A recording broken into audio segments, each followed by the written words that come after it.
किसान की फसल पूर्ण रूप से बर्बाद हो गई।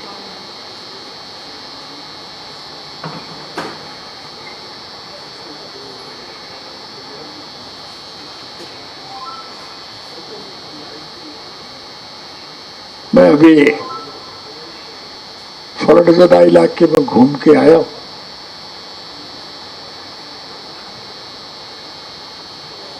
मैंने अपनी आंख से देखा है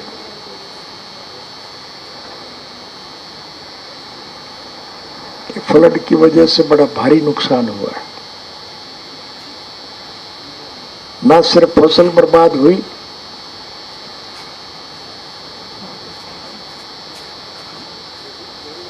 बल्कि लोगों के घरों में पानी आ गया।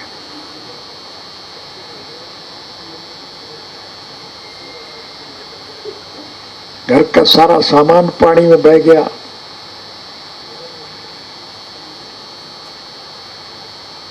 खाने का लोगों पे कोई साधन नहीं।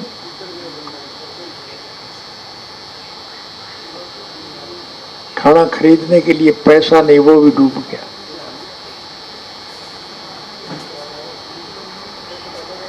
सरकार को इसकी चिंता ही नहीं। किसी प्रकार की कोई मदद नहीं दी जा रही है। लोग भूखों मर रहे हैं,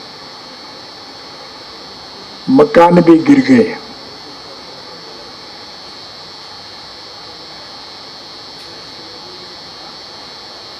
लोगों का जीवन दूभर हो गया।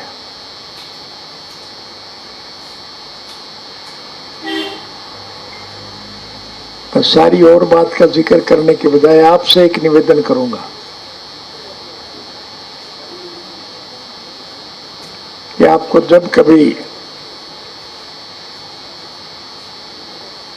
सत्ता पक्ष के लोगों से मिलने का मौका मिले, उनसे एक ही प्रश्न पूछना कि ये कर्जा किस बात का है।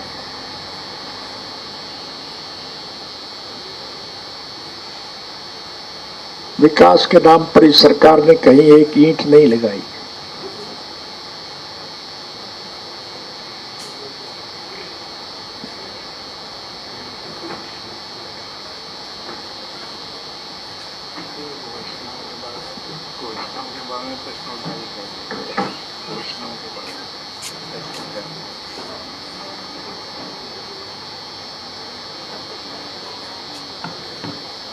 सरकार की तरफ से कोई सुविधा नहीं दी जा रही।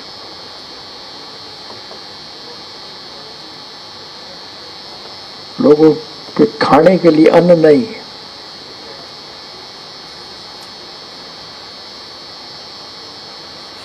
हजारों पशु मर गए।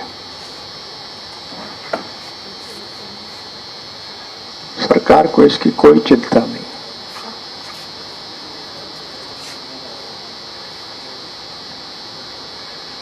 हमारे समाज में 3 माताएं,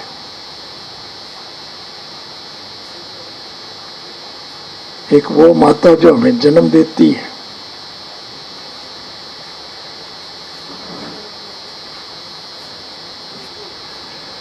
जो अपनी मेहनत से हमारी परवरिश करती है।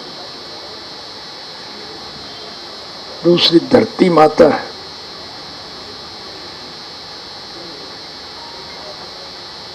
जिसके उत्पादन से हमारा भरण पोषण होता है। और तीसरी गौ माता है, जिसके दूध घी से न सिर्फ हमारी उदर पूर्ण होती है,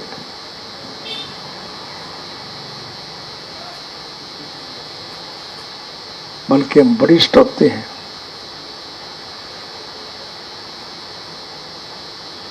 और फिर हम देश की सीमाओं की रक्षा भी करते हैं।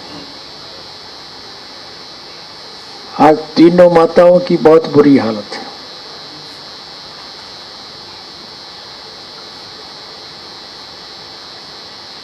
गौ माताएं सड़कों पे आवारा फिर रही है, मर रही है।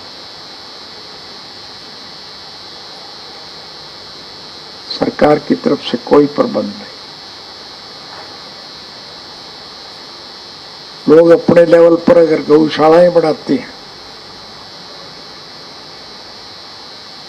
सरकार की तरफ से उनको कोई मदद नहीं दी जा रही।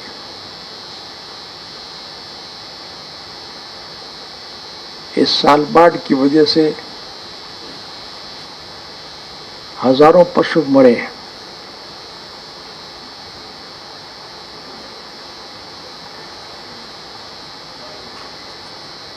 महिलाएं अपमानित हो रही हैं।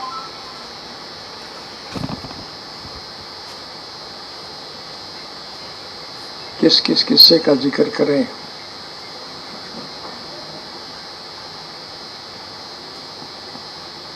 सत्ता पक्ष के लोग महिलाओं को अपमानित करने वालों को प्रोत्साहित करते हैं।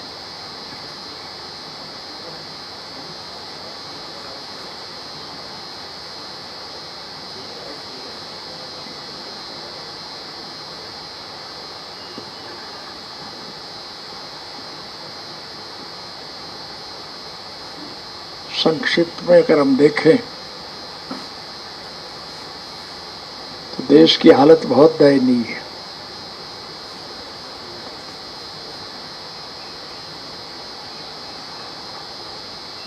परिस्थितियां आज सत्ता पक्ष के खिलाफ है और इस देश का हर नागरिक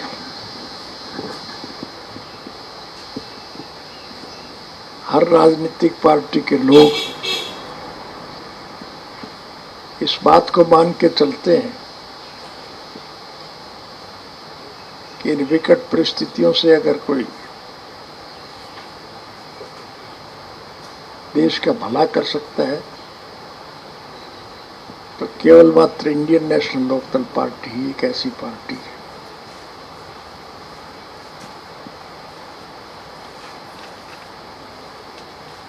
जो देश के लोगों की मदद करेगी।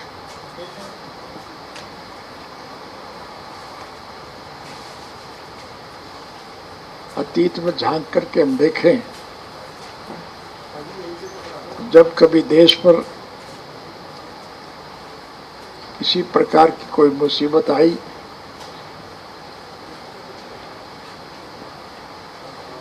कोई गलत किस्म के लोगों के हाथ में अगर सत्ता आई,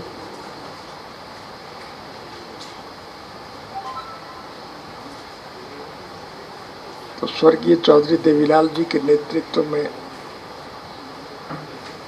इंडियन नेशनल लोकदल पार्टी ने संघर्ष करके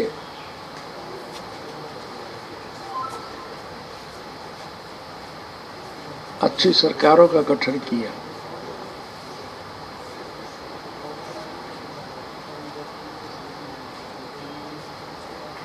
आज फिर हर आदमी दुखी है, परेशान है।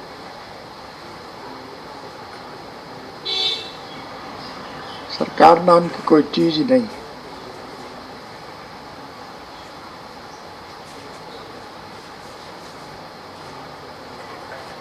लोगों को इंडियन नेशनल लोकदल पार्टी पे ही उम्मीद है।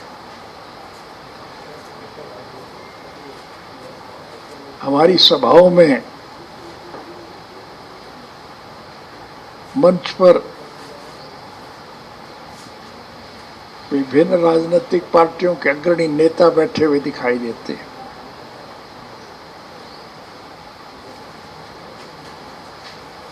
और लाखों की संख्या में जो सामने लोग बैठे हैं,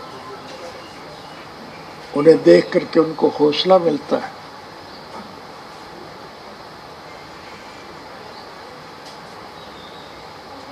कि ये इन विकट परिस्थितियों से देश को बचा सकते हैं।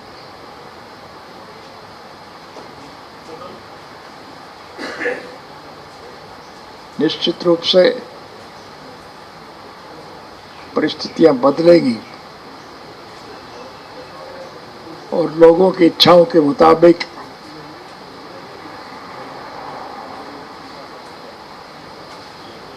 हमने पार्टी की तरफ से परिवर्तन पैदल यात्रा शुरू की है। आप स्वयं देख रहे हैं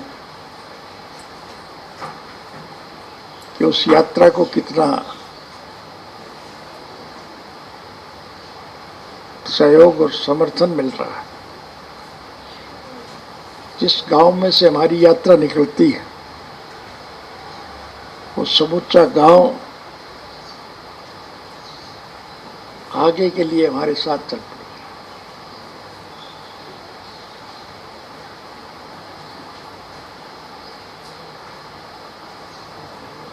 प्रजातांत्रिक प्रणाली में सत्ताएं तो बदलती रहती है,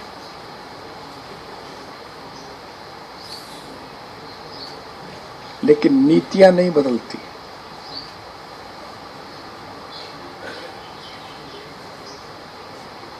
अगर कोई अच्छी नीति बना रही है सरकार,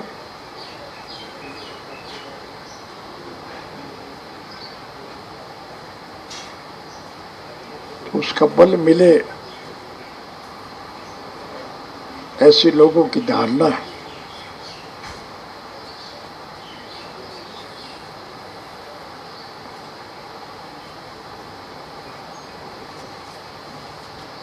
निश्चित रूप से बदलाव आएगा, परिस्थितियां बदलेंगी, इस कुशासन का अंत होगा और पुनः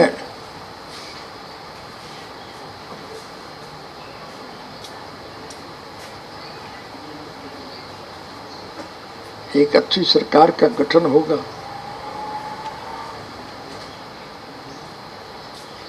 जो देश के लोगों की इच्छाओं के लिए अच्छे कानून बनाएगी। चौटाला साहब, अभी बेंगलोर के अंदर इकट्ठा हुए थे सभी विपक्ष पार्टी जो है वो बेंगलोर में इकट्ठा हुई थी। इंडियन नेशनल लोकदल उसके अंदर शामिल नहीं हुई थी विपक्ष के तौर पर, क्या कहेंगे? आपको तो इस बात का ज्ञान होना चाहिए कि चाहे वो पटना में थी चाहे बंगलोर में थी, राष्ट्रीय सत्र के पार्टियों के लोग थे। हमारी पार्टी नेशनल पार्टी नहीं है। क्षेत्रीय पार्टियां भी थी चौटाला साहब, ममता बनर्जी गई थी और भी जो क्षेत्रीय पार्टी थी यूपी की हो, और सारे शामिल थे इसके अंदर। मैं आपको बता रहा हूं कि हमारी पार्टी प्रादेशिक पार्टी है।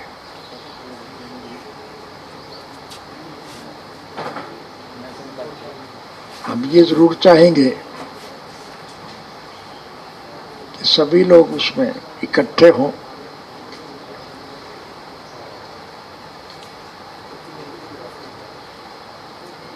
राष्ट्रीय सत्र के लोगों की भी सोच बनेगी कि वो प्रादेशिक सत्र के लोगों का सहयोग और समर्थन जुटाएं ताकि इन हालात को बदलने का मौका मिले।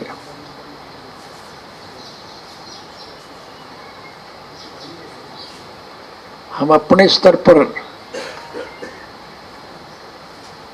जो फैसला कर रहे हैं, हमारे प्रदेश में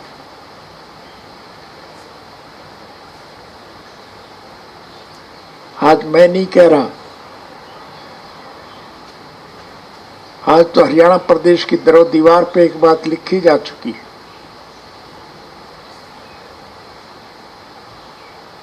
कि जब भी चुनाव होंगे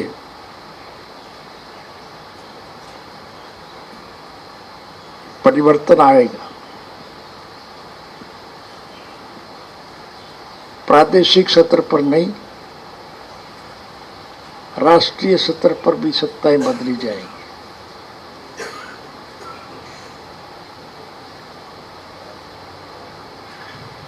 हमारी सरकार बनने के बाद जिन बूढ़े बुजुर्गों की पेंशन इस नालायक सरकार ने काटी है, हम उनकी पेंशन का पैसा मैं ब्याज के उनके घर भिजवाएंगे और आगे के लिए वृद्धावस्था पेंशन 7,500 रुपये माहवार मुकर करेंगे।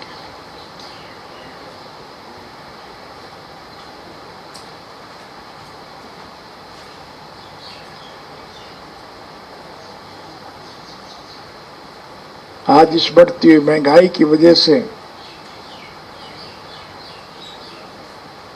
हर प्रकार की दिक्कत माताओं और बहनों को रसोई गैस में खाना बनाने के लिए भी मुश्किल पेश आ रही है। गैस के सिलेंडरों की कीमत निरंतर बढ़ रही है।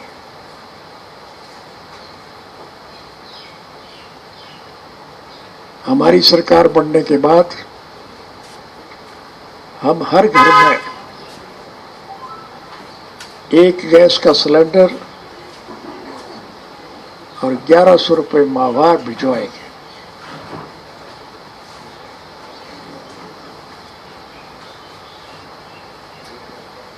हमारी सरकार बनने के बाद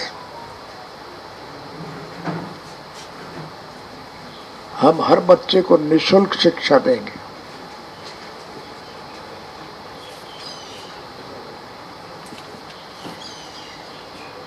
और पढ़ने वाले बच्चे को अगर किसी किस्म की कोई तकलीफ हो जाए तो उसका मुफ्त इलाज करवाएंगे। अब जब वो बच्चा पढ़ लिख करके योग्य हो जाएगा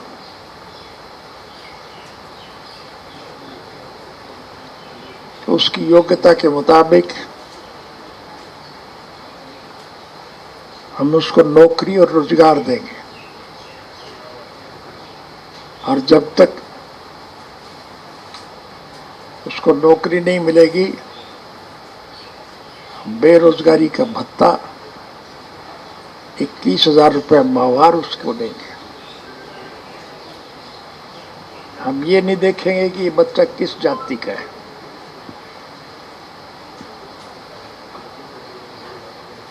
अगर किसी योग्य बच्चे के माँ बाप ने किसी मजबूरी में वोट चाहे कहीं भी दिया हो, हम ये नहीं चाहेंगे कि उसकी वोट का नुकसान उस बच्चे को।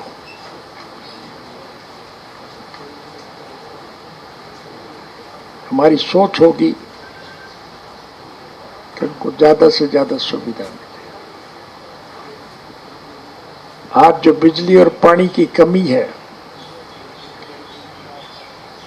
वो हम निश्चित रूप से पूरी करेंगे।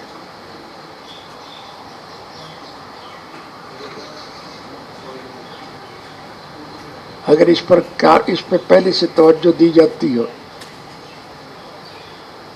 तो आज जो स्थिति देश में है वो नहीं होनी थी।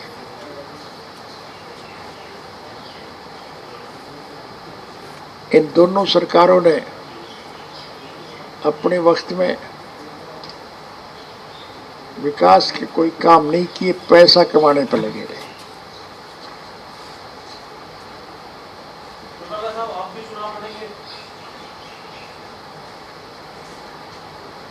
चुनाव कौन लड़े किसका जी नहीं करता, लेकिन मेरी पार्टी अगर मुझे चुनाव लड़ने की टिकट देगी तो मैं जरूर लड़ूंगा।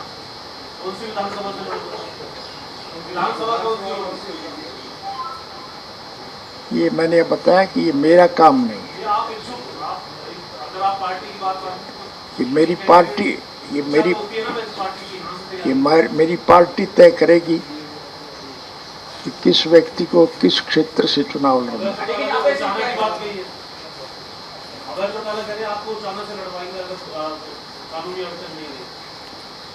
अगर मुझे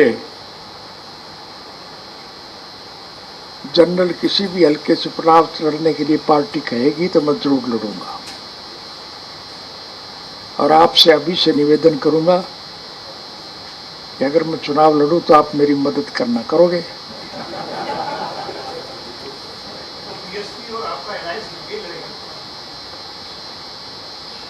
अगर अतीत में झांक करके देखो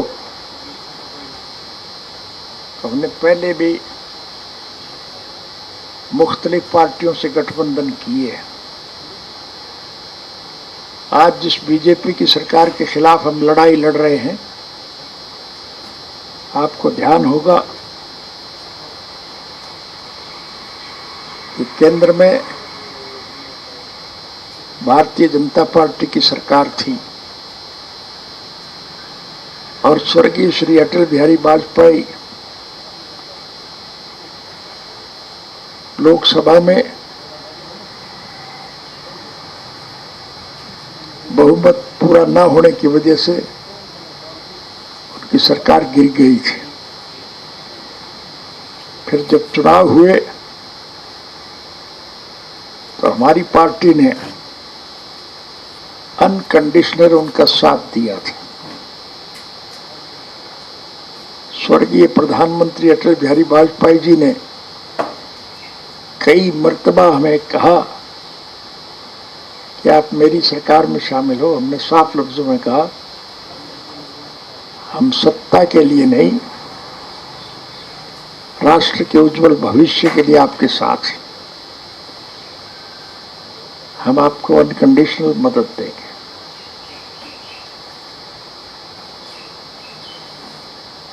परिस्थितियां बदलती रहती हैं।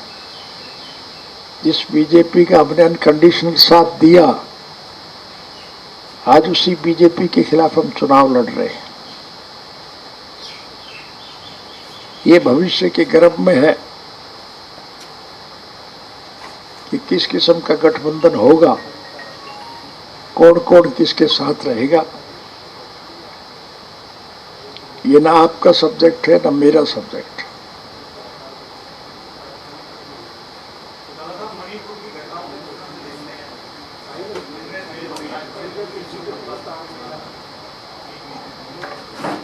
अगर घटनाओं का हम जिक्र करें तो मैं आपको एक बात याद करा दूं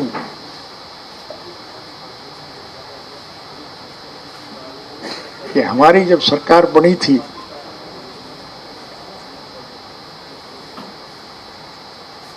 बतौर मुख्यमंत्री मुझे रोहतक में स्वतंत्रता दिवस के उपलक्ष्य में राष्ट्रीय ध्वज फहराने के लिए पार्टी ने आदेश दिया था।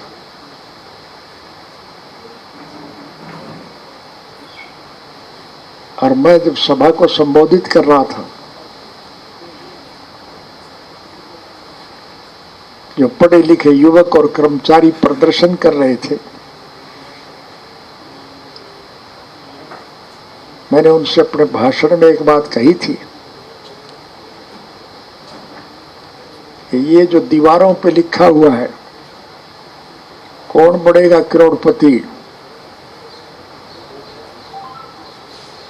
ये भविष्य के गर्भ में।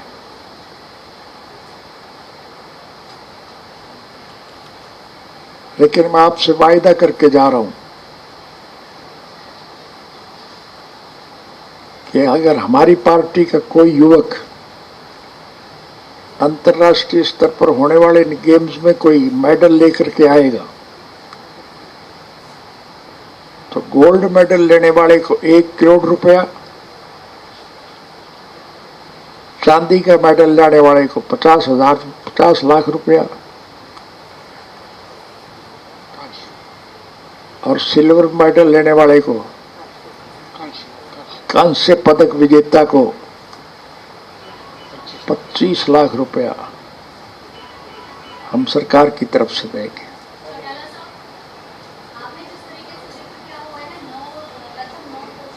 मेरी बात तो पूरी हो लेने दे, फिर पूछ लेना आप।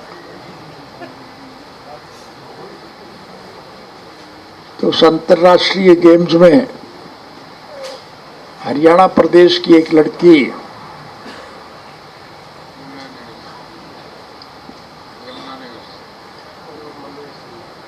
जो आंध्र प्रदेश की लड़की थी, हरियाणा में ब्याही हुई थी,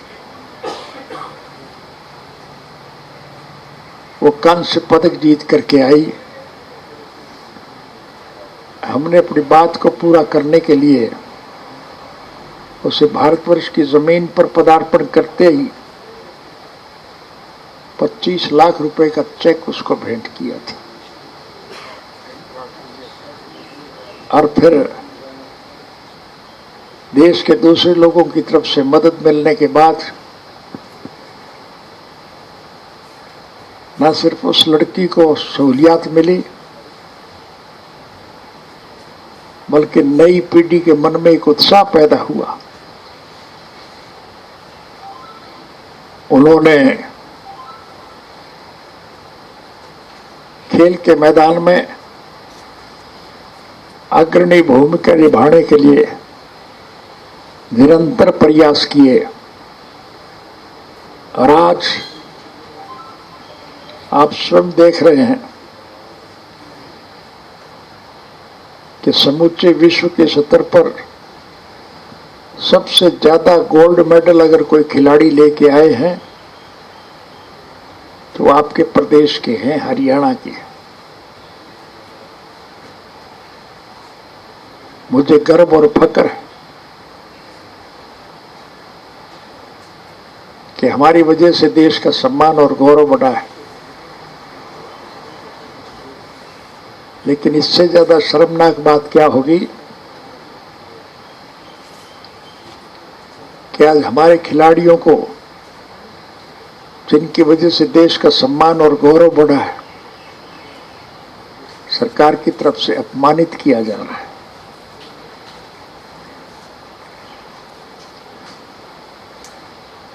हर किस्म की सहूलियत उन्हें नहीं मिल रही है,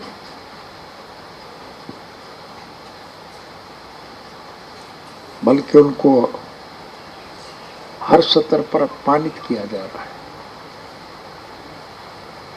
हम इस बात को बर्दाश्त नहीं करेंगे। हम उन खिलाड़ियों की इज्जत अफजाई के लिए हर किस्म की लड़ाई लड़ेंगे और उस बच्ची को हर किस्म की मदद देंगे।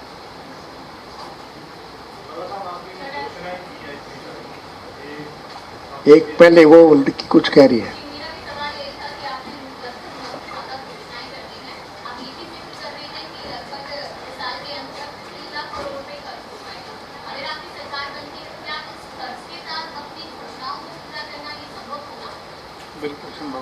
अगर अतीत में हमने अच्छे काम किए हैं तो भविष्य में इससे और ज्यादा अच्छे करेंगे। आप हमारे अतीत को देख करके स्वयं फैसला कर लें कि हमारी सोच क्या है। हाँ जी, आप कुछ कह रहे थे। है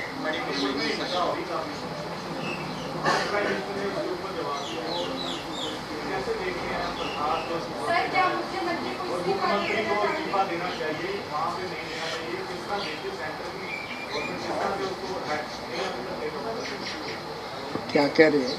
मणिपुर में जो हिंसा हुई है ना, वहाँ के मणिपुर के मुख्यमंत्री का इस्तीफा देना चाहिए। वहाँ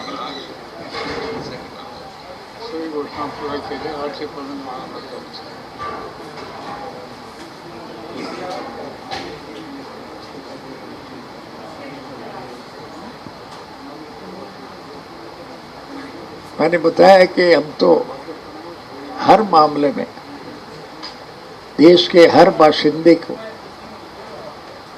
हर प्रकार की सुविधाएं मिले, ये चौधरी देवीलाल जी की नीति थी। उन्होंने जन्म से लेकर के आखिरी सांस तक